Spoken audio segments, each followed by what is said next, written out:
there's like Matt Berry's one of those people. There's always just so much random shit like on the internet where you just find a Matt Berry skit and you're like, this is fucking great.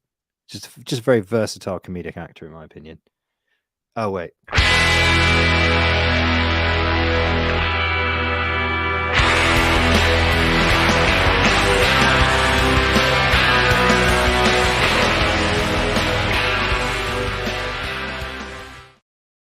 Hello and welcome to Game of Nodes, a weekly podcast from independent validator teams.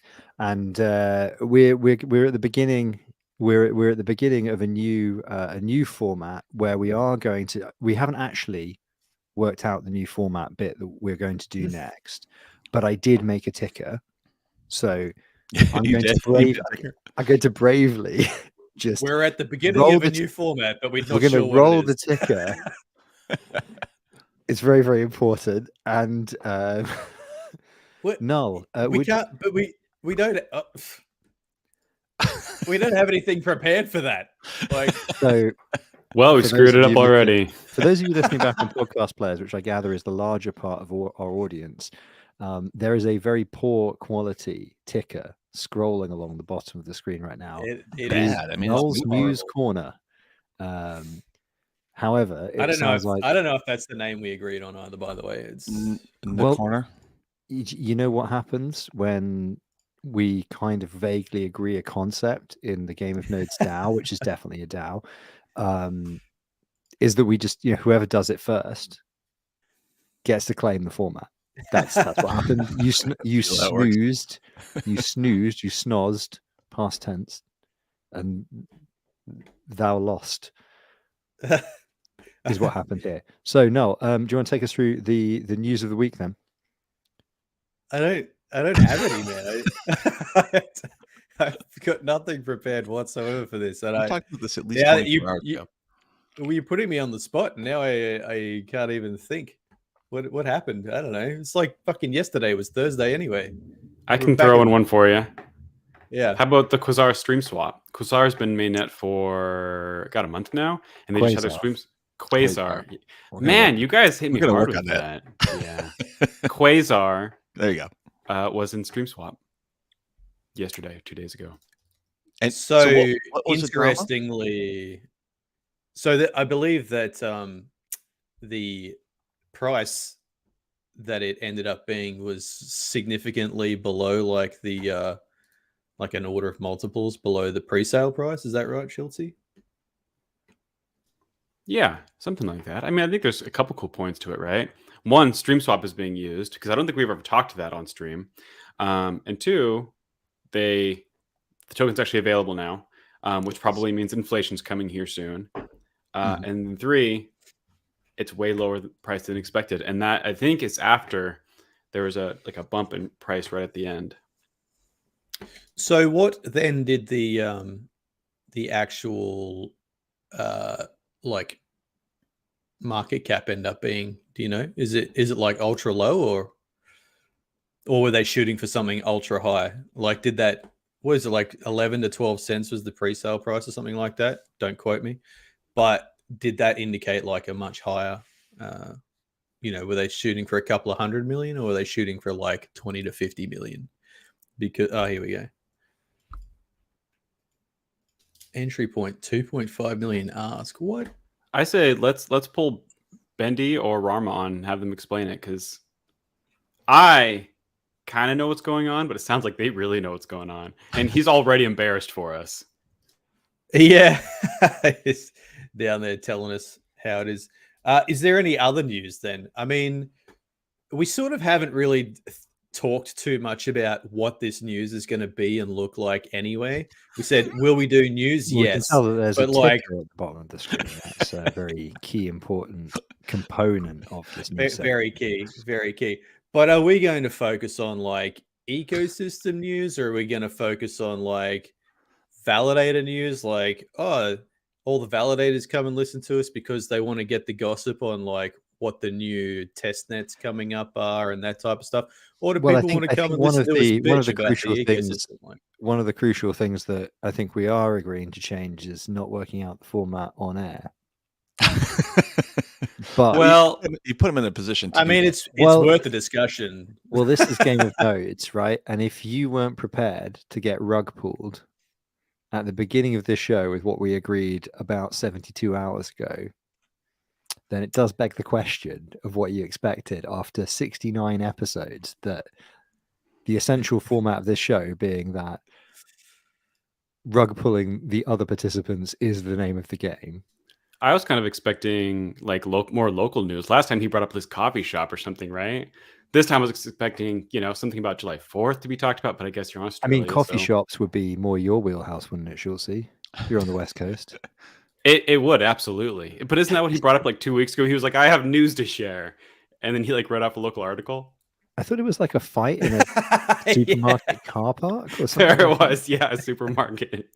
Yeah, supermarket. That's right. It's like your classic situation. I feel like somebody told me some news about either Melbourne or Sydney the other day, but it's gone. So I can't do local Australian news, unfortunately.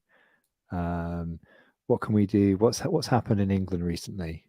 Back to Country's Stream on Shop real quick. fire. I think the country continues to fine. burn. That's really it. Yeah. Yeah. Here we go. You guys just had Happy Freedom Day. Happy Freedom Day. Yes, you. we did. Yes, we did. So- Down the British. So on the group chat we had the conversation that the Americans blow up a bunch of fireworks and sometimes some fingers once a year to celebrate the removal of the monarchy, and because we're very enlightened in the United Kingdom, we do the same to celebrate the continued subjugation of ourselves by the monarchy, and also occasionally lose some fingers and some skin. So Different strokes for different folks, I guess. yeah. We once Mhm. some of my friends and I once filled a piñata with petrol in a large balloon, and then just poked a little bit of the balloon out through the the hole in the piñata. There's one at the top, one at the bottom, and then you flick a lighter to hit that little gap where you've got the bit of protruding balloon. Obviously, the lighter just burns straight through that balloon, and the whole thing, bam, great. What Don't are you try talking that at about? home. Thank you. Blowing up a piñata that's filled with petrol on Guy Fawkes night. So it looks like- okay. What the fuck is Guy Fawkes night? Is it like? the 5th of November. Is that your Remember the 5th Freedom of Day? November. Yeah, Gunpowder, I remember, treason, and but, plot. Like, but I what's know it of no about? reason the gunpowder treason should ever be forgot. Wow. It's Second about thing to do. so it was Guy Fawkes. He put a bunch of dynamite, I believe, under Parliament and went to go blow it up, and would have been successful if it weren't for that stinking moisture. He got down there, he went to blow it, and he didn't water seal the barrels of gunpowder. I But he was thought it doing it was in protest. discovered Idiot. by a porter. Was it? Maybe, but I'm fairly certain he actually made it down there. I thought it was like a moisture issue, so it was just like the classic case of. Are we thinking of V for Vendetta here? No, wait, that's an underground train. No, ignore me. So it very much sounds like you're saying Guy fucks.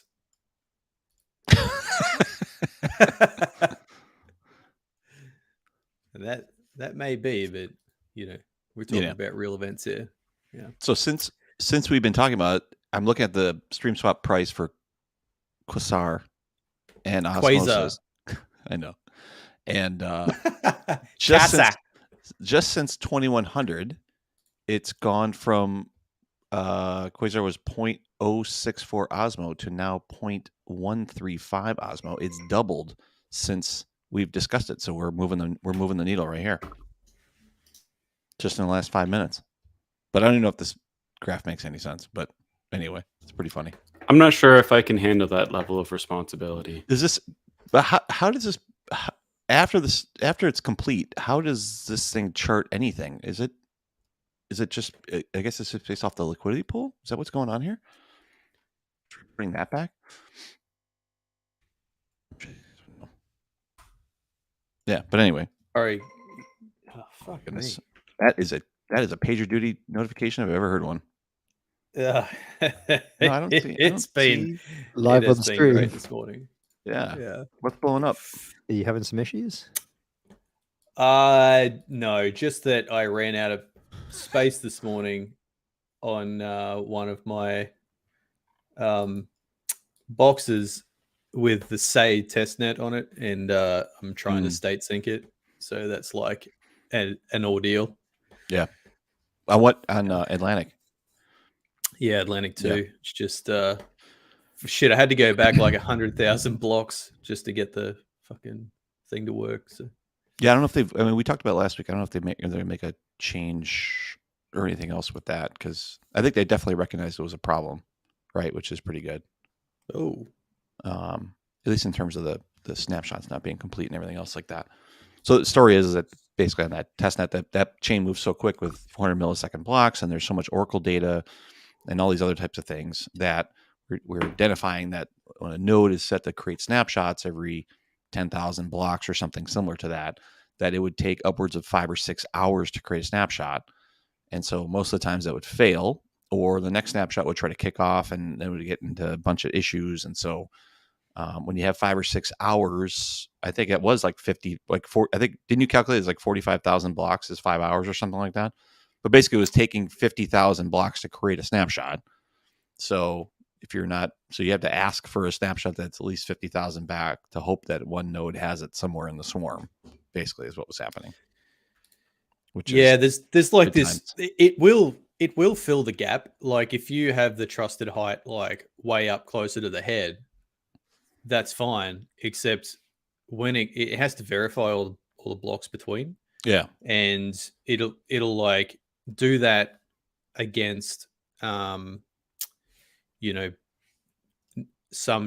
just pick nodes to do that against, right? And then if they don't have the light block in between, then it just shits the bed and you have to start again. It fails. So right. Yeah, so you want to get like its snapshot as close as possible to like your trust height. Yeah. Yeah, and it was, I think, no matter what, I don't even know if that's even true, because anytime I pick a node, it would use the same node. It would probably get like 10 or 15, or maybe, I don't even know, actually, maybe 500-600 blocks, and eventually it would fail. Light block would be incorrect or something else. So it was always like, it always ran for like 30 seconds and it would always shit the bed, right? It was always about the same amount of structure back. I think that might be like some sort of rate limiting thing that does that. Yeah. Well, it was even happening on my own node. So actually, was that true? I don't even know if it was happening on my own nodes, but I'm not sure it was going to a swarm. So I'm not even sure what was doing there, but yeah, it seemed like it was more of an error, or maybe the node was throwing an error because it was in the middle of a snapshot creation or something. Could be. I don't know. Something goofy. In any case, just go way back in history and wait 5 hours for your node to sync. Yeah. Right. Yeah. At least took a long time. Yeah, but like you say, it's really is a real say specific or Atlantic 2 specific issue. And probably Evmos, but Evmos doesn't even work still, does it? I don't know. I can't state sync a node. I know that. I know it doesn't. Literally impossible for me to state sync a node. So I'm reliant on community snapshots, or snapshotting myself, or just making the drive bigger, which is what I've been doing lately. Like, I'm fine. Making the drive bigger is the real 4D chess move. It is, right? You know, the universe brain move. It is. It's just like plan ahead of time, bunch of other things, use AWS and research, just use the fucking biggest. I think that the machine only has like a half a terabyte on it, and the snapshot's 384 gigs or something. So what the fuck am I doing? Let's just make it twice as big. Exactly. Why am I wasting my time? Plugging in a bigger physical disk as well. No, this is all cloud. It's just removing other chains from the same brings machine. brings the briefcase drive, plugs it in. I think that would be like that would definitely be like the universe brain move, is to literally just like get an even bigger drive, plug it in, and then just lazily like put it on top of the rack and just like stack up Western Digital USB drive. Yeah, exactly. Like really shit drives, like 5400 RPM. Exactly. Don't even rack them properly. Just like just plonk it on top and be like, balance it on, and then just fuck off for lunch. That's just like good for another. Just have bundles of them actually just hanging from their cables. Just one giant. You'd be surprised how long that is tenable. I worked in an office once where there was like a shared like airport, whatever it's called, that time machine. Like, you know, back in the day that Apple used to do the swanky back up the shit NAS. It was like the Apple NAS that was yeah, time machine. The time machine would always work. and you could back up like multiple machines. So all the work machines that were owned by the company backed up their like everybody just had this like gentleman's agreement, like put your work in like the projects folder or whatever in root, and it'll back up just that bit. Just configure your time machine so it's not backing up your dick pics or whatever, and just back up that. Or, yeah, whatever it is people put on their hard drives. They don't I don't know what you guys have. Whatever. You guys I don't have. know. We've got different things, whatever. But anyway, like it was that was it just automatically synced, and then like just one day, like you kind of rooting in there was like this. It was I can't remember if it was in a secret room. There was definitely a secret room in that office where there was like a bookcase, and then behind the bookcase was a meeting room. I can't remember if it was in there or whether it was just in the corner with a bunch of other like network bits and pieces like a router and stuff. But it fell like one of those things where you're just like, oh, where is the thing? And then literally just found it hanging by its USB cable from like a windowsill or something. And you're like, I wonder how many months that's just been, because I guess at that period as well, it probably would have been a spinning disc too, just like gently swinging. You're like, yeah, it seems to work. Whatever, man. Just an LVM volume group with hundreds of 5400 RPM Western Digital USB drives plugged in. I think that works. I mean, is that any real deal? I mean, like, okay, it is a bit different, but it's not like that conceptually different from a massive like compute cluster of Raspberry Pis, is it? Like consumer hardware, all leashed. It's like leashing lots of tiny little Doges to a massive truck, isn't it? Sure. Oh, to pull the truck, not pulling the Doges. That is normally how sled dog teams work. Yes, pulling the Doges. Look, man, all I heard was it's like tying a whole heap of dogs to a truck and driving along. Yeah, but, I mean, I can go one of two ways. Are we done with nulls? The truck has an engine, or if I was a good artist, I would go away and make that just do an artist rendition of what has just been described, because I think that's the fantastic. two options though. The two options. Does anybody have homework assignment? If anybody has like mid-journey credits or whatever, if somebody could get a massive 18-wheeler truck being pulled by a sled team of Doges, I would be much obliged to you. That would be great. However, that I'm sounds a like a task for Rama. I don't understand the I know internet, for a fact Rama's got a subscription. So yeah, so kind of landing on Rama. just saying. Okay. So somebody mentioned didn't Archway also launch? It did. Yes. Yeah, it absolutely did. I mean, I don't give a shit. Oh, must have, yeah. I'm massively long Juno and I don't give a shit about these new chains. I am also massively long Juno. But we do have some friends of ours working on Archway. Like doesn't Sporthy Spoo work on? Spoo worked for Archway. Really? Look at all the ears perk up. Did I fucking hallucinate that? Fucking degens. Look at, they're all typing emails right now. Hey, what's the set look I'm like? checking who's in Discord right now. I'm curious. What's on the set? Hey, what's going on? Fucking validator degens. As soon as you hear one general purpose fucking WASM chain is enough for me. I mean, the thing is, right? Like a rising tide lifts all boats, except if they're just like a fucking WASM chain. In which case, the rising tide don't do shit. Get off my lawn. That's what I'm saying. On behalf of the Juno community, I don't speak for. So we don't need 75 permissionless WASM chains. Whoa, hold up. Ben Davis says, "Is she Sporthy trying to capture the value she creates? Maybe there's maybe there's more value in Spoo being there than what there is in a WASM chain." I mean, that's not untrue though, because Spoo is a good developer. Yeah, exactly. It's that little twist, right? Just that little. The question is really, I mean, if we're going to launch, if we're talking about general purpose WASM chains, why don't we just? We've already got the domain. Why don't we just launch Big Balls blockchain? Might as well. Like permissionless WASM. People are like, what is the biggest balls blockchain? Chihuahuasm with the biggest balls. Surely it's Big Balls blockchain. I mean, yeah, with an open Gee. validator form with no limits, a faucet you can spam the shit out of, huge inflation, right? And then Yeah. So Chihuahua.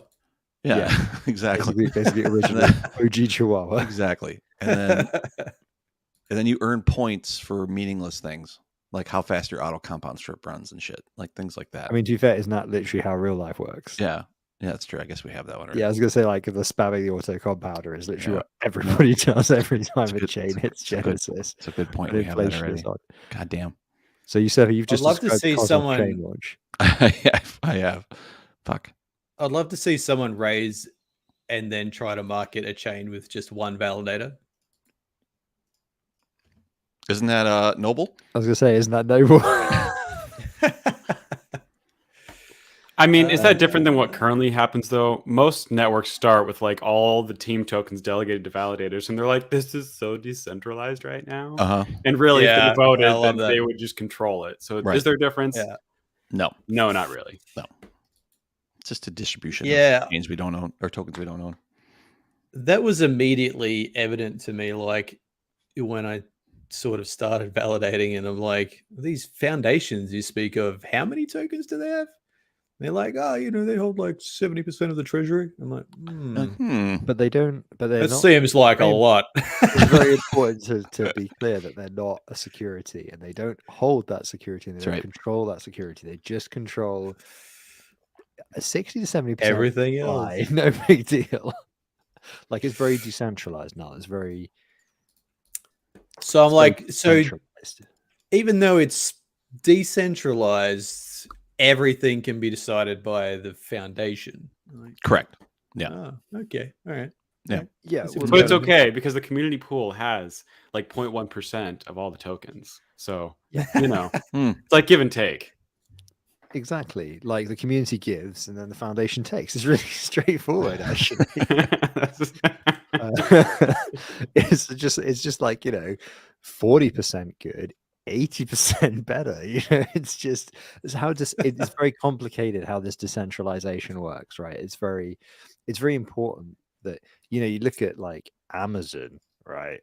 Very centralized, but foundation very decentralized, because foundation they only own like 70% of effectively the value of their product, whereas like Amazon, they probably have like way more than 70% of the shares in Amazon. Oh wait, hang on, wait, who owns the Amazon Hold on a shares? second. Wait, is it publicly traded? Jeff, he only got 16%. How would he? Hang on a second. No, but decentralization, usurper. Don't be breaking my. Okay, now I need to Google how much. I'm going to Google some numbers on Amazon. I'll be back. He has 17%. Is that right? Something like that. Wow. You're telling me that Mr. Amazon 16%? only owns 16% of Amazon? Mr. Jeff Amazon. Jeff Amazon, I think, owns 16%, which is pretty amazing at this point. I mean, the company's a decade old or more, and amount of money that they raised and everything else. But I mean, it's an incredible number. He would have had to sell off a fair bit of it to begin with to get working capital. Like plus even going public. Shit. I mean, public comes out of. I mean, it primarily comes out of. Okay, profits for sure. John Amazon owns 9.7% of the company. Oh, really? It's even down. It used to be like 16.5, I think, back in maybe it was like So I 10 think years ago or 5 years ago or something like that. like raises probably dilute their holding. Oh yeah, for sure. And like, these people aren't like rich to begin with. So they don't have like all of the money in their suitcase that they can just buy into the raises to like stop themselves getting diluted. So that's part of the business model for people who are companies that are like developing is they sell their own tokens and dilute themselves to get capital to make their shit worth more money. So yeah. So classic here's the liquidity thing. issue. If you're a company, can you buy your own stock? Because that would be like the original Circle stake. It's a buyback. Buybacks. Yeah, buybacks. That's what they're doing. Yeah. Yeah, Those were legalized in the 80s. Oh my god, there's literally nothing new under the sun. Even Circle there's not. staking is just securities fraud. Is it securities fraud? No, it's just legal. No, I don't think it's like comparable. I don't think it's Well, comparable. but if you own 40% of your shares, you'll get 40% of the dividend, right? If you award a dividend. Yeah, I think so. that's how it fucking works. It's a circle stake. Yeah, I don't know how you're relating this to buying back tokens, though. Or sorry, not tokens, securities. It's good. Same thing. Same thing. New merch coming next week on Game of Nodes. In fact, actually, I would probably wear a t-shirt that said circle stake just because it's so unclear what it means. So, like, if you get it, you are one of the elite people, and if you don't get it, that's cool because it's How you would shouldn't it get it. You like should. how would you how would you visualize it? Would you have like a bunch of community members standing in a circle, sort of handing them each Oh, no, other no. tokens So you do it down like real this- low, like about you waist do high? you do it like the Supreme logo, and it would just say circle stake. No. You would need like. Do you remember in like second grade how you had like the evolution of a frog from like a tadpole, from like an egg to a tadpole to a frog to create tadpoles? It'd be like that, but different stages of circle staking where it all just kind of leads into a circle. That's what I would do. I would have the same thing, but the end of it just not joining the circle and being the foundation wallet. There you go. Actually, I guess I don't really know if the buyback. For some reason in my head, I always thought that they weren't buying back and holding it. They were buying back and destroying those shares, meaning like they were basically taking them out of circulation completely. But I get maybe that's wrong. Are you Maybe I talking had that about wrong. in like normal Yeah. IRL? Yeah. So what they do is they buy them back and then delist them and destroy them, so They the amount of shares becomes Right. less. Yeah. Okay, I just want so the point of So that you is like sometimes burns. buy and burn. Yeah. they're burns. So Yeah, they're burns. burning their tokens. They're Yeah, literally so they're taking the available supply away. That's correct. Yeah, so they're burning those tokens. That's an awful way of saying that, but yeah, that's exactly what's happening. Yeah. Okay, So that makes sense. What happens is, let's say Johnny Big Balls Company Yes. has 5 shopping malls, right? And the real estate price has gone up many multiples, and they want to like take some risk off the table. They might sell one of those shopping centers, right, and end up with a shit ton of cash. Sure. And maybe at the time there's like no really good opportunities to be able to like deploy that cash and then be able to make a good return on it. Mm-hmm. So the board of directors might say, well, maybe we'll just return some of this capital. They can either do like a capital return to the shareholders, or they're like, we want to fucking pump our share price instead. So they just like slowly buy back on market shares and then eventually just burn them. And so, Right. Okay. Now there's less shares. Company's still worth same money. So wait, you know all this stuff about business, Null, and yet you're still a Cosmos validator. I know surprising a lot about like something here doesn't add up. Are you a cop? You fucking narc. Are you the SEC? You fucking narc, man. It used to be very illegal, day. though. Buybacks in the US used to be very, very illegal. They were, And then- Slightly illegal, very illegal. I know it's yeah. also like heavily frowned upon by some people and like others. Like I never thought of it as being a negative. Actually, I thought they were just taking shares out of the circulation. If you take those out, then hopefully no different than a burn is that there's less available supply. So therefore, you're hopefully blah blah blah blah blah. Because I know, like what Apple's doing right now. I mean, they're doing what hundreds, like tons of billions, right? I forget what they did, 200 billion last year or something like that. They're buying back something like that. Yeah, Apple buys like huge amount of buyback, billions, massive numbers. Apple has shitloads of cash. They can't get rid of it. There's a big difference between like the Australian companies and the US companies in that there's like a double taxation thing in the States. I'm not 100% sure how it works, but like basically the company gets taxed and then you get taxed when you so if they pay a dividend. So the company gets taxed to begin with, and then if they pay a dividend, then like the holders get taxed. I think there's like a double tax situation there. So that's how it works in the UK as well. Why would it? The company pays corporation tax, and then people who get a dividend have to pay tax like this. Right. Okay, so how it works in Keep it Australia separate. is the company pays company tax, right? Corporate tax, and then they in exchange for paying that tax get what's called franking credits. And franking credits are basically like something you have on the company ledger that accumulate.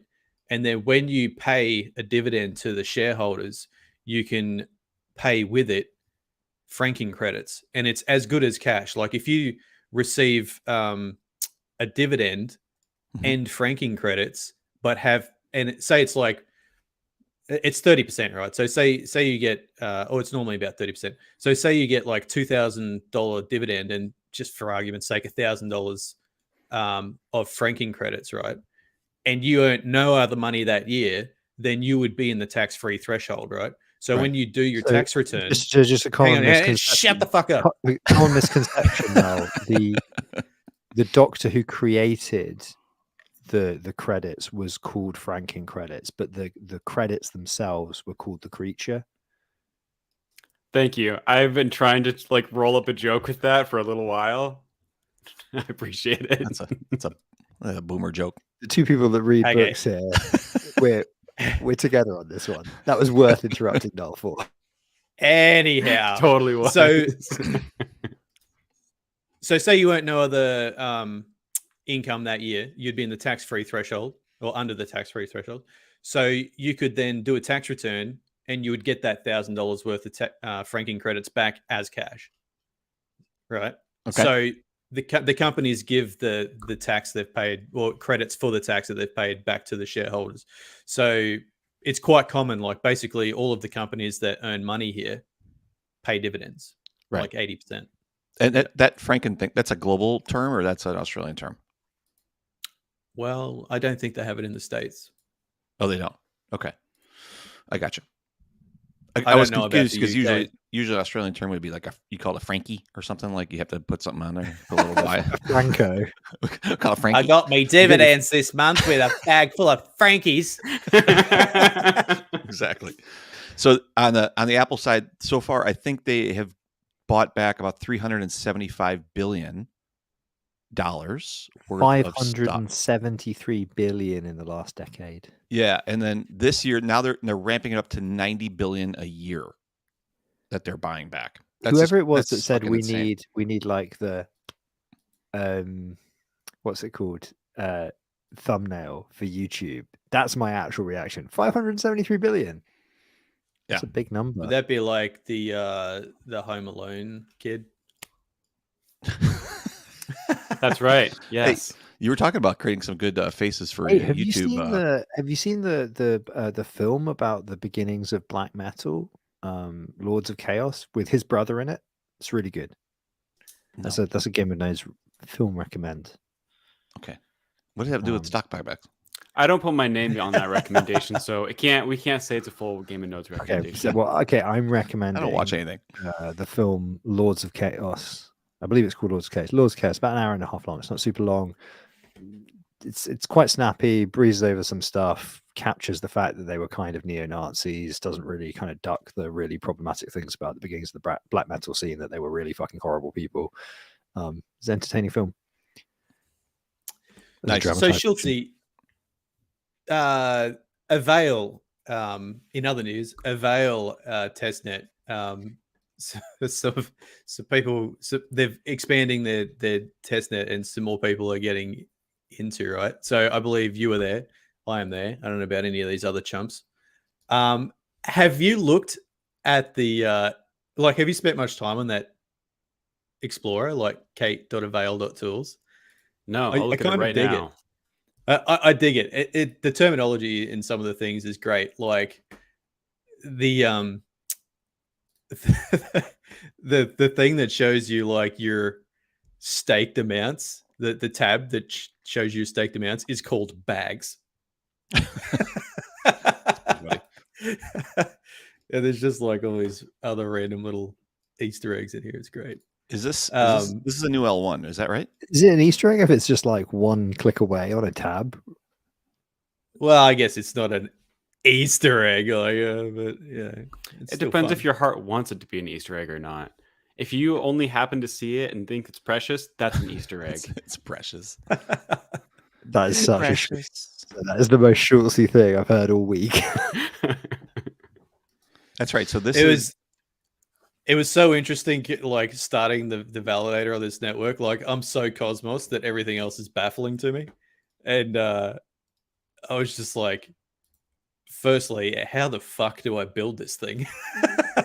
Because I had library issues, right? Because I don't know what the hell they built the binaries on that they distribute, but there's like an issue after Ubuntu 14 where certain libraries just aren't in the same spot. Oh, the SSL libraries, like the libc and everything. Yeah, exactly. Dark Horse 22, And yeah. so you had to build it because whatever they built it on is either different or like the libraries are in a different spot. So yeah, I had to build it. I don't build Rust on anything. Like I've never built Rust. We didn't And build I'm Rust, like, said Noel I didn't proudly. build Rust. Big Go guy. I see. Sir has no fucking taste. Did you? Were you impressed? I'm like, where the fuck is this binary going, and why isn't there a path to it? So, yeah. Anyway, I set up my Go paths, but this Rust binary hasn't appeared on them. yeah. I mean, but like, I set up some. I'm sure in the setup of the Rust seed there was like some path shit that went on there anyway. So there's a cargo. Yeah, path but that's added. Exactly. I'm not sure because why Rust that has like doesn't. an actual good package manager and build system. Well, it doesn't fucking work. I think the problem exists between keyboard and chair, my good man. It's the same. Like you have to add the path in there. You gotta refresh the shell, all that same shit. Did you enjoy the Rust build process that was massively multi-parallel and pretty text going by and all that kind of thing? Did you like that? Oh, I enjoyed discovering that I was missing dependencies like right towards the end and then having to redo the process 5 fucking times. Oh yeah, that must be a shell script that's running to do that, because I don't think you wouldn't be missing it if the Rust thing actually started. I don't think. Yeah. It would probably be like, yo, this thing's a little bit fucked. And hey, by the way, your problem is on line 200 of this file. And Clippy would pop up and here's fucking have something to say about it. Here's what you it'll say, here's what you really meant. And while you're looking into that problem, how about I go fix you a drink? That's the Rust compiler, not Clippy. Clippy is a fucking son of a bitch. The Rust compiler is very polite. Clippy is a total scumbag. But the problem is we've all been naughty, Null. We've all been bad at one time or another, and that's why Clippy is there. Although I realize that you might now mean Microsoft Clippy, and you might not be aware that there's a Rust tool called Clippy that everybody uses, which berates you for being a bad programmer. Here's what I'll say about Rust. I went through the Rust book online.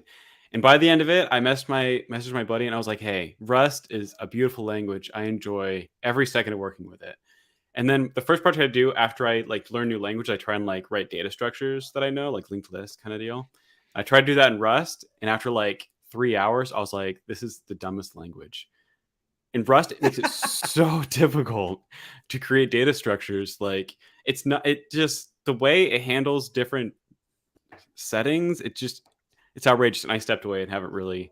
It's outrageous. I think it is outrageous. I think outrageous. It has deep and strong opinions about certain things. So what you were trying to do, it would just be like, literally, my guy, this is built in. It's called an iterator. You just write an iterator. That's basically.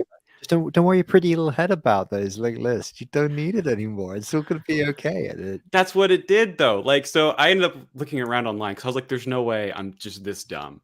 And there's like all sorts of articles online about people like writing linked lists in Rust and being like, oh my God, it's so difficult. There's even one where the guy's like, all right, so I know you guys want to write a linked list. Here's 6 ways you can do it and how each way is more difficult and scarier than the last. So really, I just tried to tackle a difficult problem in Rust, but it's a cool language, but I'm still afraid of it after that experience. I mean, yeah, it's like anything else. It's pretty cool, but do it the way the Rust compiler wants you to, and don't piss off Clippy. That's how Clippy. Don't piss off Clippy. So what is one this? Thing one thing I did find very entertaining. If you want a fun thing, literally just go to get on GitHub and do like a search of commits that say something like fuck Clippy or appease Clippy or please Clippy. In fact, please Clippy is a good one. I know there's a few of my commits in there that are just like please God Clippy, please. Committed at 2 a.m. by the-frey. Sacrifice to Clippy. So one thing that I did find great was Oh. that when you're compiling, it'll throw codes. It's like, oh, this hasn't worked because of like error ED fucking 752. But shut the fuck up, Alex. Oh, the-frey. I know you're about to interrupt me because you're a fucking Rust guru and you want to mansplain it to me. But It's about that somebody did.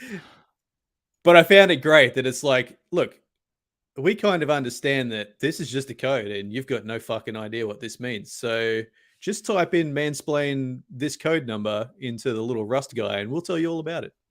So I found that handy. Yeah. I like how this all stems from you not knowing that binaries go into the target directory. Yeah. You're spoiled. Yeah. It was like, You're spoiled with Go well, I bin. mean, with Go, they just always go in the bin, right? It's fucking. Yeah, but look for a you bin, don't there's no bin. actually want them to go in the bin most of the time. You want them to go somewhere in your working directory so that you can then decide what to do with them later. And yeah, I mean, well, it goes Go to the bin or the doesn't. build directory, right? It doesn't Yeah, actually. go build. For Go, if you do Go build, it builds it inside the directory. However, if we do make install, it goes build in working directory And it copies it. manually Yeah. Yeah, I it mean, to be over. fair, actually, that's actually more of a function of the make file that's usually bundled with literally all Cosmos chains, and it's really nothing to do with Go. But Exactly. I'm laying at the door of Go because everything wrong with the world. Like, I didn't get so much sleep the other night, right? Even though I had no excuse, and I went to bed early. The baby wasn't here for reasons that aren't important, so I had a perfect run at it, and yet I couldn't get to sleep properly. Fucking 12:30 at night, I'm like, Go. And then at 5:15 in the morning, I wake up, can't get back to sleep, and I'm like, fucking Go Lang. Go Lang! The hell? Couldn't That's a sleep because of meme as Go Lang? well. Go Lang! So in other news, end of Yeah. financial year in Australia, 30th Tax of time. June. Yeah. Super exciting. Also the time of year where you totally tax time. Also the time of year where you add up how much money you lost for the year and want to kill yourself. So there's that. Is the number closer to 1 or 1 million Kanga bucks? It's It's between those. Is it between those two numbers? Wait. it Profit, we have begins some with a minus, fucking wouldn't it? minus sign. So This is where somebody Well- who's smarter at maths could probably make a joke, but as I on the learned last ledger, it week has in an brackets around it. It's like $1 million brackets, which is a loss, and not $1 million. I had Which like a is- formal interview type thing situation for something last week, not really important what, but they were like, I had to do the, like, what are your weaknesses? I was like, fucking maths, 100%, just linear algebra, all of it. Just, I'm not great at maths, but I can usually figure out something. And they were like, well, obviously maths is going to be a very key part. And I was like, I went in way too hard on the be honest about your weaknesses there, and I instantly regret it. You should have gone to matrix mathematics. Been like, you know what? Graphical interfaces. I can't do matrix transpositions. I just can't do it. They'd be like, okay, whatever. I feel like that was a maths joke for somebody that understands maths, which is exactly what I needed you to bring like Okay. 2 to 3 minutes Like, ago. that's exactly what we're talking about here. Yeah. I'm Not like, understanding that. that's one of those linear algebra type things that I type into the funny website with the brackets and it works out for me, isn't it? Matrices are one of those incredibly powerful mathematical tools that you hate to learn and then love to fucking forget 40 seconds after you do the exam. Shit. Yeah, that's basically my experience as well. I remember being like, this is some dark magic. I wasn't supposed to know this. Yeah, like, whoa, I don't want to be on the Illuminati's list. Let's fucking forget all about this. I feel like that is when I first found out about multi-dimensional, like when I first found out about data cubes. That was I was like, you're not supposed to know this. This is too like multi-dimensional data sets when you have like several measure properties and you're like, oh my god. But then I think like, so I don't know shit about how to use Excel, right? But I'm pretty sure that having a multi-dimensional data set with multiple measure properties that all intersect in like literally a multi-dimensional way. Like if you were to, I guess, is this geometry? It would be a multi-dimensional, it would be a hypercube, right? But you're finding a point within the hypercube. I think that's geometry, right? That discipline of maths, is it? Maybe. Yeah, sure. Sure, yeah. But how all of that relates, just yeah, that's pretty fucking cool. Also, fucking vectors. I've been using them in programming for ages, and I literally only worked out maybe in the last 6 months. I was like, hold on a fucking second. You use vector like an array of data, but hold on. Wait a minute. Hold on a second. Just like a hypercube is just geometric coordinates. I think this is just geometric coordinates. The one I feel like, I think the day I work this out, I'm going to actually have a heart attack and die. That's going to be my final day on this earth. I gather that, you know, when you have a monad, when you Lost lift me. some, okay, so when you lift something into a monadic context, And I'm in gone. pure functional programming languages, I believe that the lift of a non that kind of lift operation, I think, has a geometric, it can be represented as a geometric like spatial transformation. It's something like there's a sphere involved and you're transposing the position of it or something like that, but I don't understand it at the moment, so I could have completely misrepresented that. And I feel like that's one of those things where I've so dimly understood it that if I ever do understand it, I will die. I will just have a heart attack and I will be dead. That could be how you become Dr. the-frey, by following that train of thought way too deep. But isn't that like what Dijkstra? No, that's what Simon Peyton Jones did, and that's why he has the crazy eyes. He does have supervillain eyes. Who? Simon Peyton Jones, SPGA. Just saying it again doesn't answer the question. Sorry. I should have prefaced that. Allow me to reiterate. The drill tweet Says of the week for this week is just Simon Peyton Jones. There you go. I have to look it up. Like, you can tell me, or no? You're just gonna say it again. He's the guy with the face, Yeah, and the eyes. With the face. He's that guy. guy. You know, he's just some guy. That guy. Yeah, This guy. All right, I know find this his guy eyes, and then you'll know. All right, I know who this guy is. Oh, gotcha. In other validator related news, well, actually finally. network related news. Yeah. Sorry, I keep coming up with these things like, while you guys are just dribbling shit. don't include me in that fucking statement. Go ahead. I mean, like there's still only one item on the fucking spreadsheet, and it says started at time 0, drivel. I think you added that. Yeah. And it's still coming out. Yeah. Yep, it's still coming out. So the dydx public testnet is live, like the app. Yeah. Not being a validator, but the app is live. So people can now use it. It looks pretty fucking slick, to be honest. Testnet 4, which looks like it's basically the same UI, right? There's nothing different about that. I mean, it's the same functionality. It's just the different structure for the actual transaction piece. Yeah, so the back end's different. The front end should look pretty much the same. Yeah, but the Oracle prices. I mean, the obviously the site move. I was on a little bit. I used it a little bit today, but the site's moving very fast, and it's clearly moving faster than the block speed. So the block speed is about 1.9 seconds, right? And so there must be some sort of middle. Yes, there must be, right? So that's just the transactions, right? I assume the transactions and those types of things have to happen at block speed, but clearly it's getting Oracle data faster, right? It's updating like every, I don't know, couple hundred milliseconds, right? It's extremely responsive. So how the hell Yeah, does that work? so that's a good question.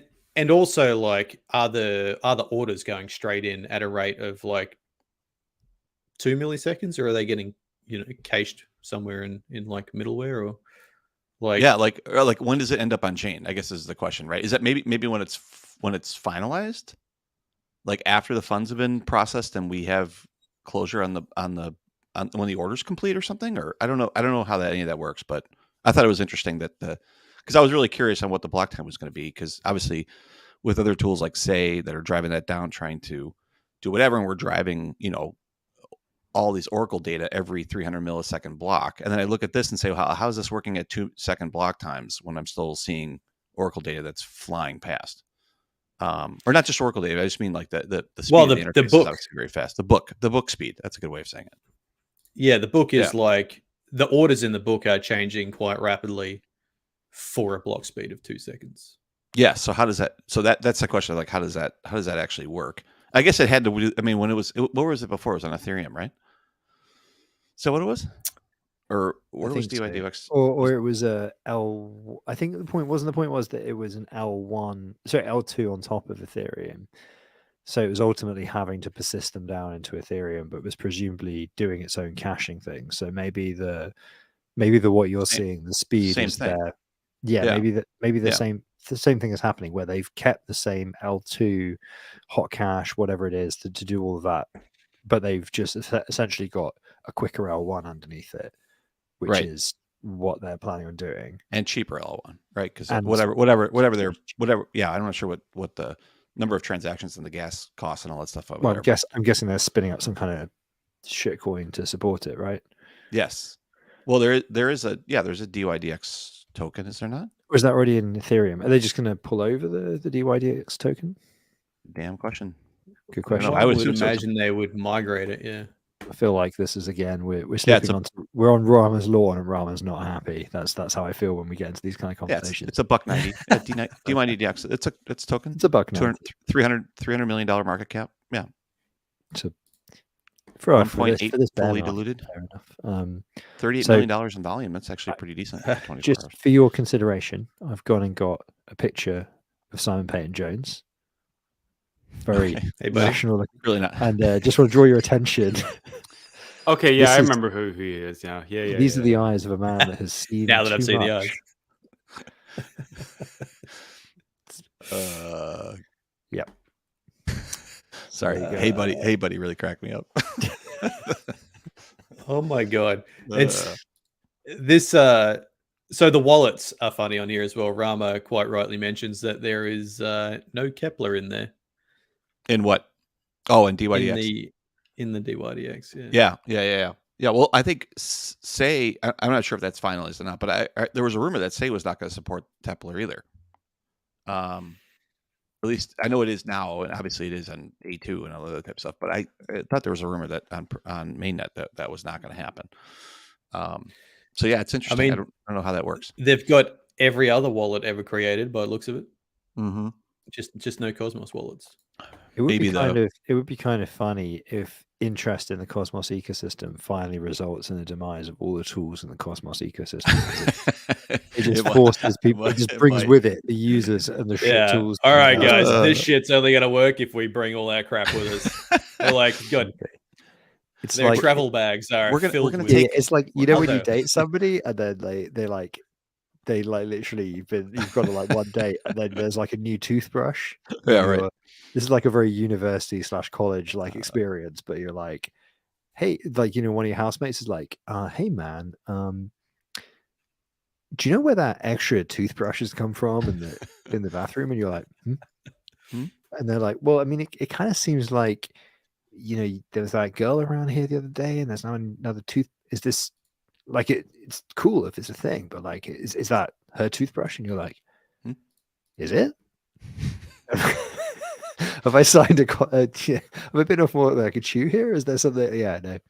That's kind of like the other ecosystems moving in. Like, wait, we'll take the SDK. We'll take the SDK and the IBC, and you guys keep the rest of that stuff. We don't want that. Yeah, it's like your housemates. Your housemates, they're kind of weird. Are they going to end up on Minscan? I wonder is that going to happen? Are they already in MinScan? Yes, MinScan is they're on literally testnet like, MinScan. Yeah. They are in testnet MinScan? Has any other... Oh, yeah, they are in testnet MinScan.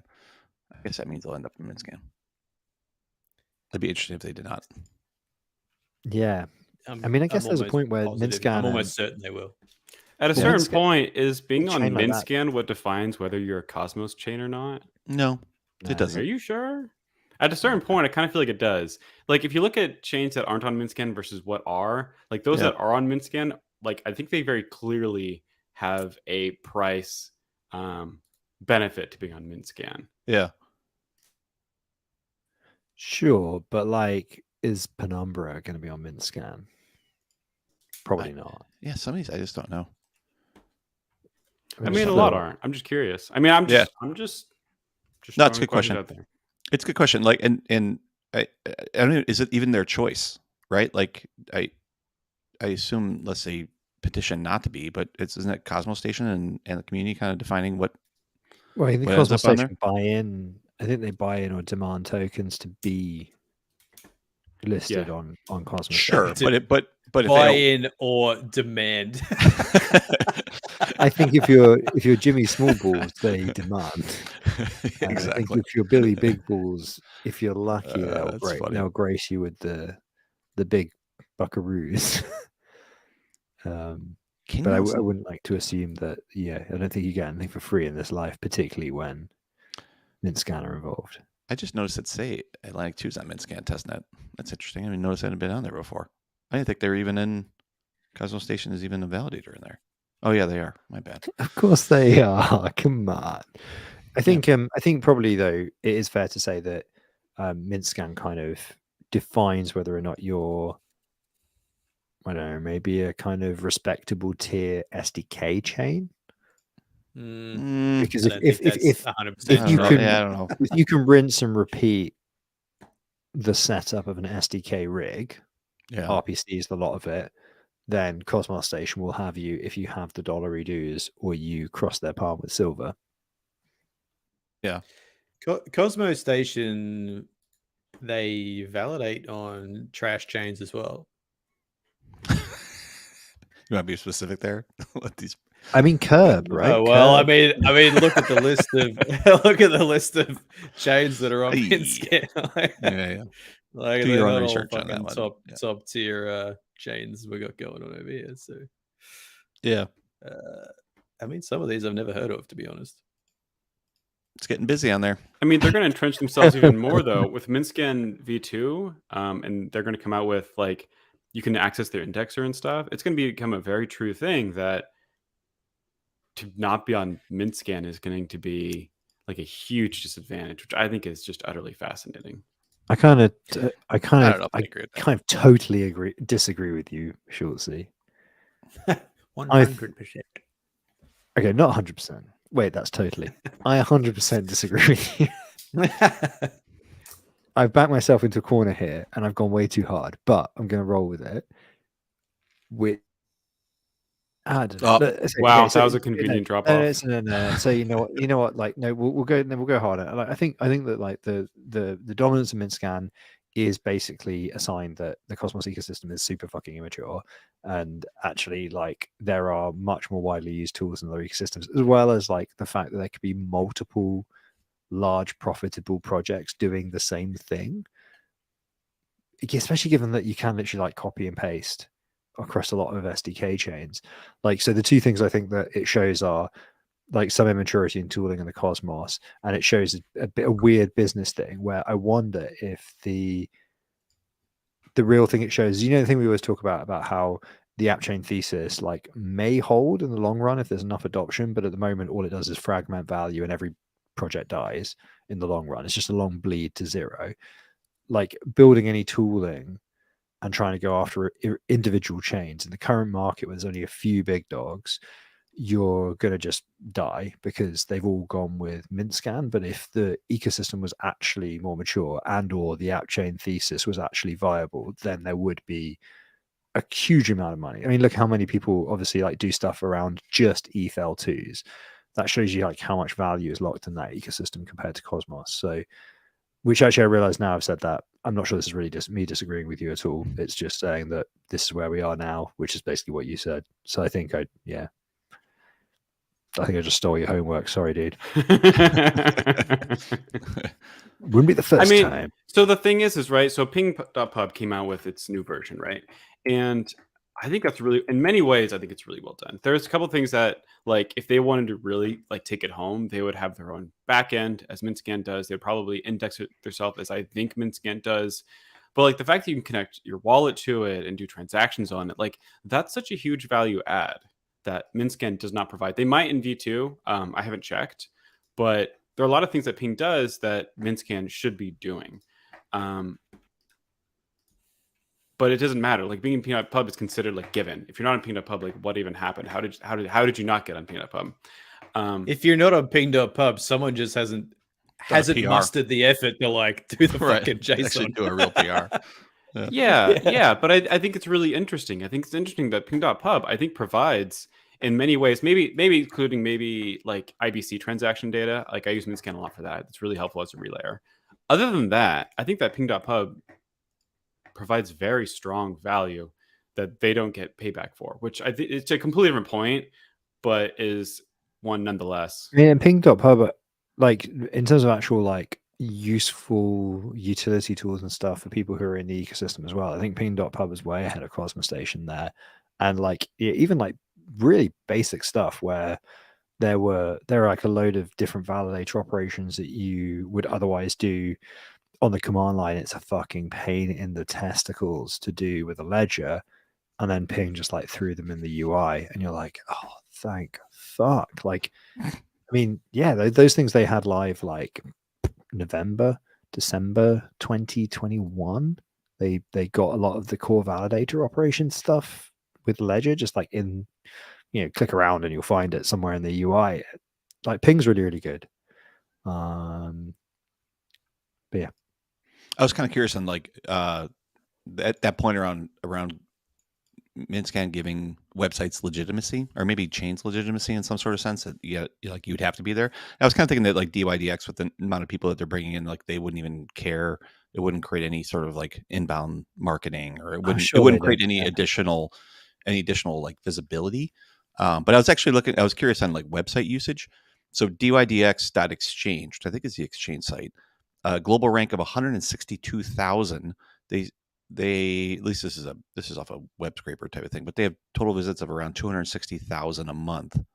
260,000 visits a month. Their rank in similarly websites is not great. It's pretty far down. Global rank, they are one above taxidermy.net.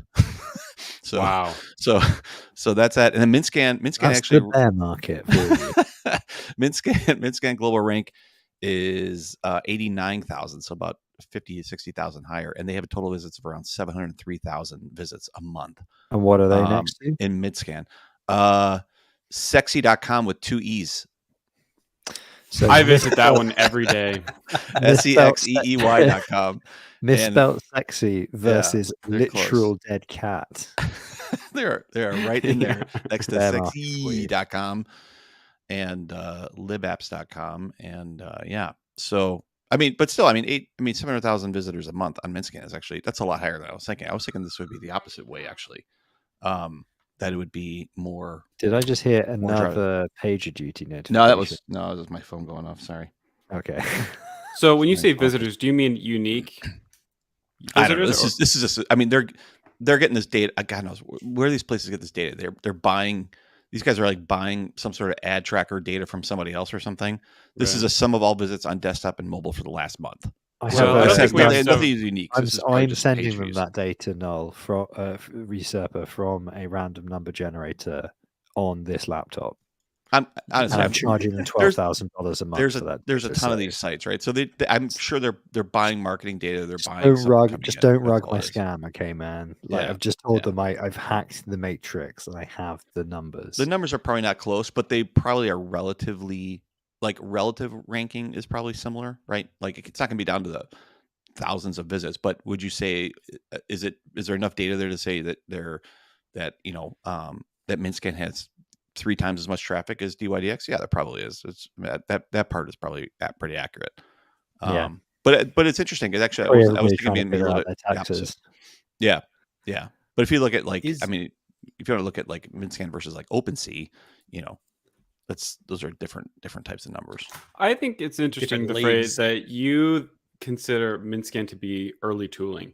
I consider MinScan's interface as well as its, I mean, a lot about it to be superior to whatever the Ethereum one is. I can't remember what that is. Etherscan? Often. Etherscan. Etherscan. I don't like Etherscan. I think that's way more clogged, kind of without a single like unified voice interface, right?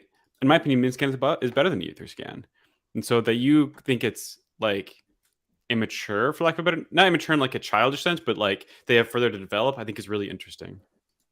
I mean, it's- A little bit, but B, I think it's actually just, it's not so much about MintScan themselves, but the fact that they have that market dominance, what in an ecosystem that is supposed to be all about horizontal scaling, that's the sign of immaturity. It's more about immaturity of the concept of product market fit, where the product is the app chain thesis, which I'll admit is quite an abstract thing to call a digital product, but I think in this case that's kind of the thesis there.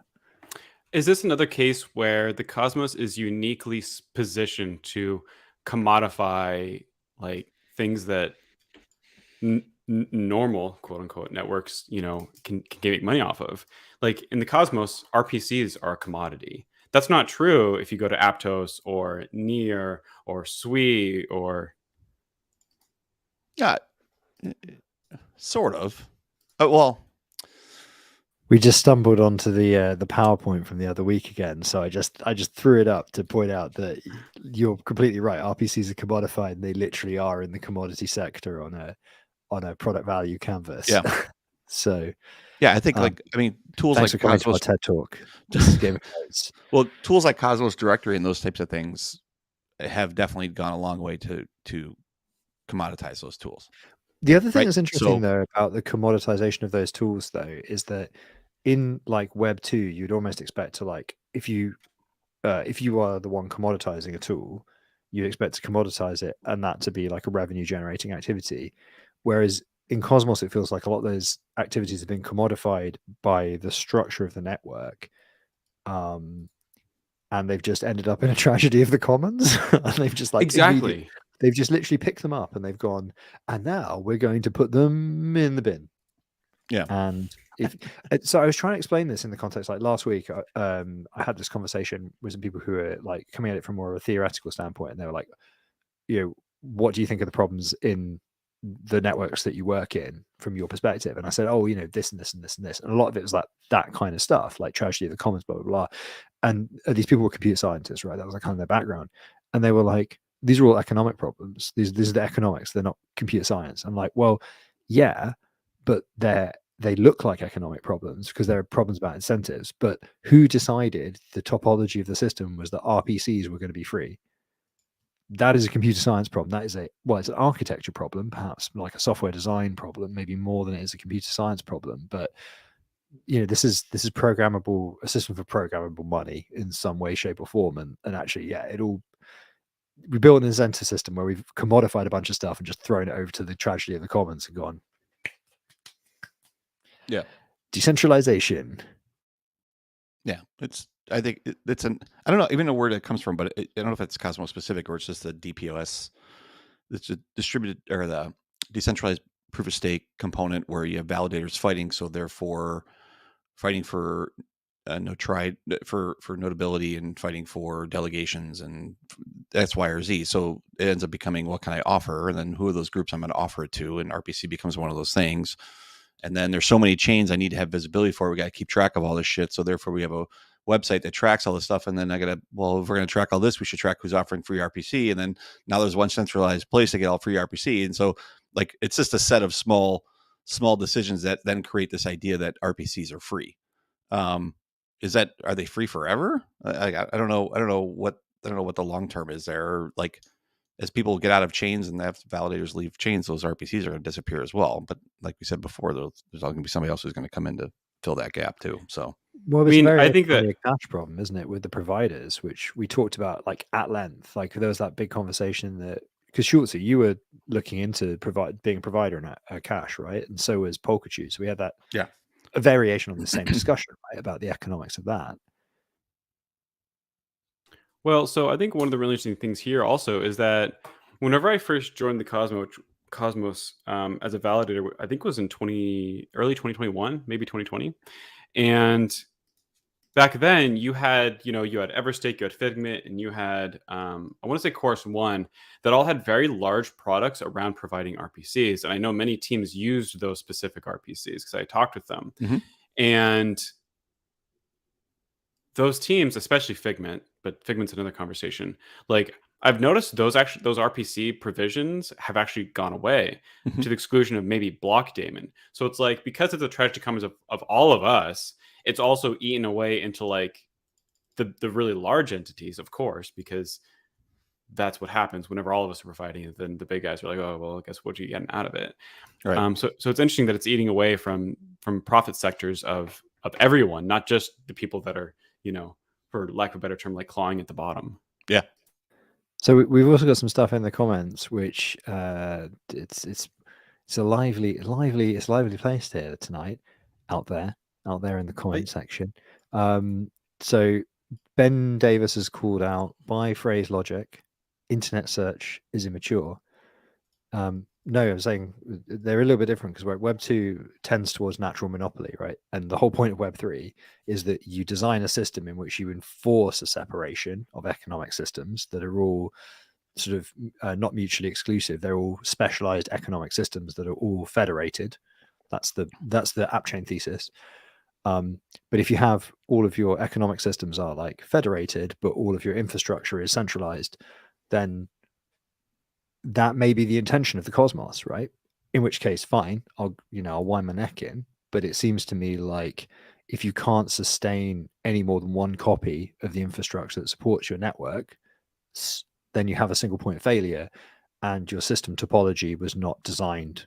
It's just an element of the puzzle that you didn't consider, which is very, very hard to consider a complex system and get everything right. So like it's not like a shit talk or a shit post on the Cosmos. It's just an observation that it strikes me as immature, that, or as a point of failure, that those additional, there isn't enough incentive, there isn't enough liquidity, whatever it might be, to support multiple projects in the same way that you would expect to see different, infrastructure provision, I suppose. Reese says, let me throw something in there really quick before you keep going. One interesting thing about that is I think that it sets up teams for failure as well. Like I've been checking around at archive nodes lately, just out of my own curiosity, and a lot of networks that I can find don't have a known archive node because teams like aren't looking for archive nodes, right? So then they just expect that's going to be a commodity. And so if there's no archive node provided, then who has block one? How do we know any of this is even true? As validators, we ensure that the next block is true. We're not ensuring that the previous block is true. But anyway, we're setting teams up for failures with all this commodification is what I'm saying. I mean, clearly the past is for nerds and only the future matters. Fuck yesterday. What's the Henry Ford history is bunk? Yeah. I need to get the screen grab of the scene from The Death of Stalin where Steve Buscemi says, "You've been convicted of anti-Soviet behavior and will be shot." That's this moment. So Reese says every user should run their own RPC chain and wallet input. Agreed. Sarcastic splash. Every single one. But he forgot relayers. They should be running their own relayer software too. They should build their own ledgers as well. Well, so I was gonna say the thing is, right, in episode 66 we obviously had Henry from Penumbra here, and the interesting thing is that Penumbra sort of, to my understanding anyway, works a little bit like that you are running a client as a user in order to do some of because there's pretty complicated architecture in order to support the zero knowledge architecture of the overall system, right? Because you're not persisting like any of your transactions to you are persisting transactions to the chain because you're persisting proofs, I suppose, but the entire system topology is very, very different. So I know you're being sarcastic, but the thing is, maybe we should be, right? Maybe we should be. Maybe that actually is the future. Don't know. Anyway, there are a bunch of other good comments. Yeah, but They're not going to show. yeah, no, not gonna shill. You're not going to There's share the it. comments. There's the comments that we're going to shill. If you want to hear more great comments, then and you're listening back on a podcast player, then you should check in 2100 every Wednesday on YouTube. Since we're not going to share about this call. Game of Nodes, and get involved in the chat. Get involved with some of these characters that maybe you can even become part of the show. This is a part of Game of Nodes is if you hang around long enough, eventually you get to actually be on the podcast. That's Yeah, how it wouldn't be the first time we've had absolutely nothing to talk about and brought up a community member to save our ass. I tried to do it even today with Rarma because he knew what a stream swap was, and I just work here, man. I just work here, you know. So it's an hour and 15 in, but it is time for the drill tweet of the week. A section that, like a cockroach, Won't refuses fucking to die. Well, God, I've picked the most toxic page possibly in the entire book. Bookmark it. Put a little dog ear on it. Dog ear that one. Hold on to it. Let's go. So the one that my finger landed on, I want to switch off it because but I'm committed to. So it's in the section girls, and the drill tweet is hashtag to the girls 2016. I'm intelligent ampersand clean boy. I have the trigger discipline of a lion. Discipline spelled wrong. I've used torture, capital T, to cure myself of all mental illness. Okay, that was a little dark. Yeah. I'm intelligent and clean boy. I have the trigger discipline of a lion. I've used torture to cure myself of all mental illness. There is a lot going on in that one. That is an unusually dark and strange drill tweet, I would say. Well, I think 2016 is like important. That's a grab bag of concepts that has gone into that drill tweet. It's not, that is, you know, hard to some of these really are. Firstly, I think you lost our entire audience base when you said for the ladies. You're like, what the fuck is that? Well, I think that for the ladies, 2016 is the really interesting bit, right? Because 2016 is like such a specific year, at least in American politics. It's a long time ago. It's a long time ago. 7 years I got to ago. pull it up. I need to pull up this tweet now. What the fuck does it all mean? It's a great. Hey, so back on the Explorers, back on Mintscan specifically, has anyone else noticed for the longest time the chain selection little box that pops up used to have Cosmos Hub and Osmosis only, right? Yeah. Being like, you know, the two chains that should be emphasized. Yeah. And now I've seen that Neutron has appeared there with its own little, you know, cheerleader banner on the side decreeing that it's part of ICS, right? Yeah. But in addition to, this is what I find interesting, Carver has rocketed to the emphasized chains line, and it's got the little tether banner there, right? Now, what's funny about this is that when you look at Noble, it's relegated to the normie list, right? Are they listed yet in there? Oh, they are. But so you didn't even notice they were there. I didn't even notice they're in there. Their little cheer banner is like gray. Yeah, it's all grayed out. Do you think there's been some cash exchange to like make this Carver thing more prominent? I mean, they announced later. I don't think they're live with UST UST yet. I don't know. Well, I'm just saying. Cosmos Station, they're I mean, yeah, I don't know. That's really weird. I didn't even notice they were in that list actually. Yeah, and you're right. This This little banner is like all completely grayed out, like this little tiny thing. Yeah, they've like I think that look, don't quote me. I think it used to be not grayed out. Oh yeah, I wonder why they picked Tether, not USDT, also as the banner, right? Like that's why wouldn't it say Circle? Like that's a weird weird. So I distinction as appreciate well. that question, but I feel like you're getting too much into the weeds on a product question. Like, if I were the product guy, I surely would be like, okay, you said USDC. Obviously, you're going to say USDT. I just don't think they put that much thought into it. Like that, I think that's what it boils down to. It could be. I always like to look. I always like to see if there's like a little, there's a little jab in there for Like, some reason. I don't know why. I'm a Oh, I little more appreciate it. I'm all sinister. about it. Yeah.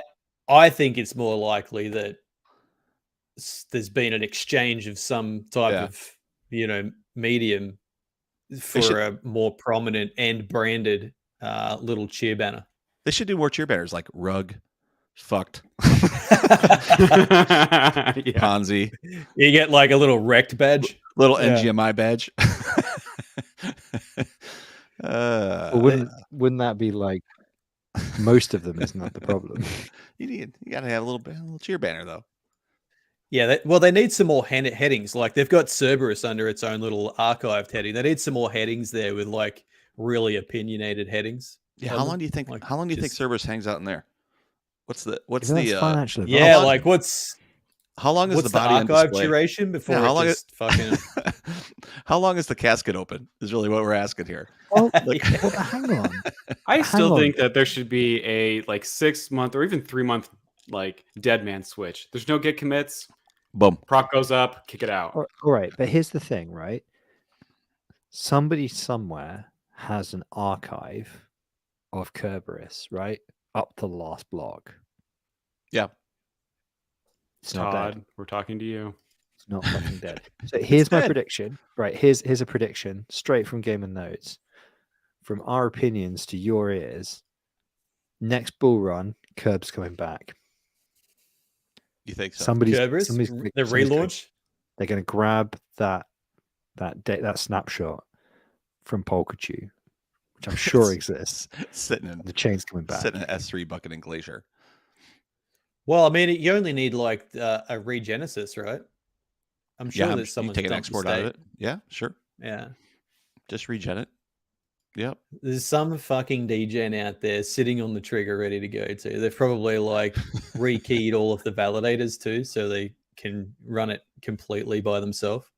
I thought Polka got like a last transaction on here. I was trying to find it because you can actually still look up those blocks. I remember him having a last send or something else like that. I forget. I'm on the Tendermint snapshots section of Polkachu's site, and it just reminds me, Jesus Christ, there are a lot of Cosmos chains now. This is so many chains. Genuinely a little bit overwhelming as a Cosmos validator to look at this and go. We added it up, and we are on 71 networks right now, including testnets. There are in the Cosmos. In the Cosmos. Yeah, I mean, you got to stop. You really need a moment of reflection. Like you really, there really needs to be. There needs. Is that what we're doing? We're reflecting now. No. I'm not saying. I'm saying if you're running 71 chains in production, yeah, you have to look back at it and say like, all right, what are we doing? You're a traitor. This is after we caught like 12. Yeah, you really need you got to stop and think. Is this going anywhere? I did find Polka's last. I put in the wrong one. Polka's last transaction, which was pretty funny. Is Sif chain not archived? Didn't it die? No, I thought it came back from the dead. Yeah. Huh. Meme. Is it dead yet? Nope. I'm still making blocks. But do they have transactions? You got to define dead. Yeah. Good point. Meme is that they were never in scan though, so can't tell. They have another one. That's what I'm saying. If you're not on MinScan, then like, how do you even know? Like Galaxy is another one. They went into the Discord and they were like, "Hey, we're not doing any development anymore." Is that what they said? Basically, yeah. They're like, we're like, we would like help because we're done, and everyone's left. And is it still running? I don't know. Let's see if I can pull it up. Let's see. It might still be going, but it shouldn't be. The interesting thing about Juno is that everyone rags on Juno, right? About being dead, fucking, lost all its value, all that shit. Funny thing is that like, I think it still probably has one of the highest transacted chains. It's all those original, like a lot of these other higher value. It's all those original airdrop recipients just claim sell.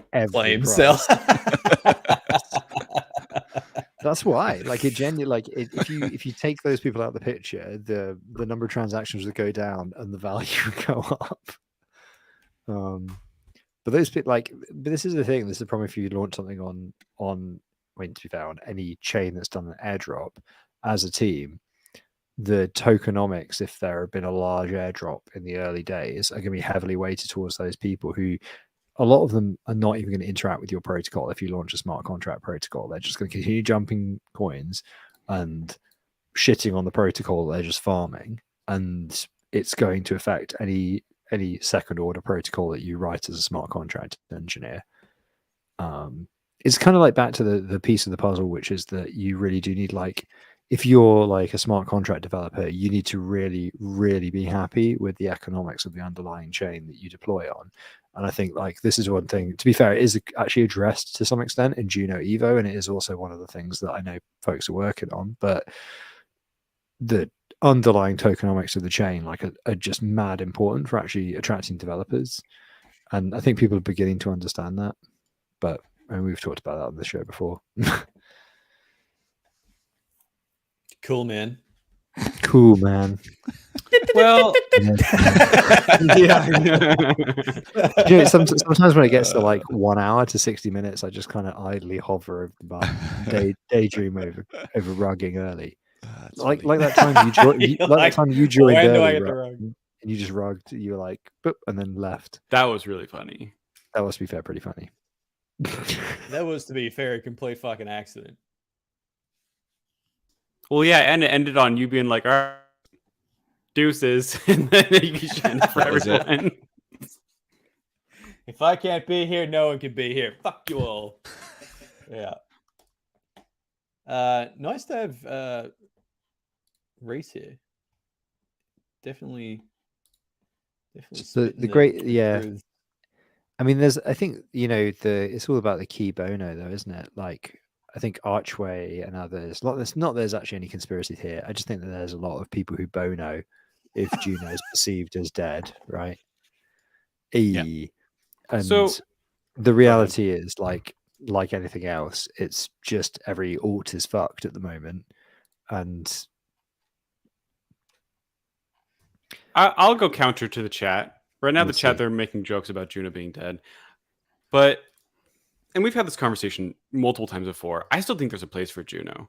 I think that if Juno could reclaim its community stance, it has a place. We've said before that, like, it's so easy to start a network now that why not just start your own network rather than building on Juno? And one, I can make an argument for building on Terra instead of Juno, but I'm not going to make that argument right now. But I think there's a lot of really interesting things happening, not necessarily on Terra, but like within the Terra community that is worth discussing at some point.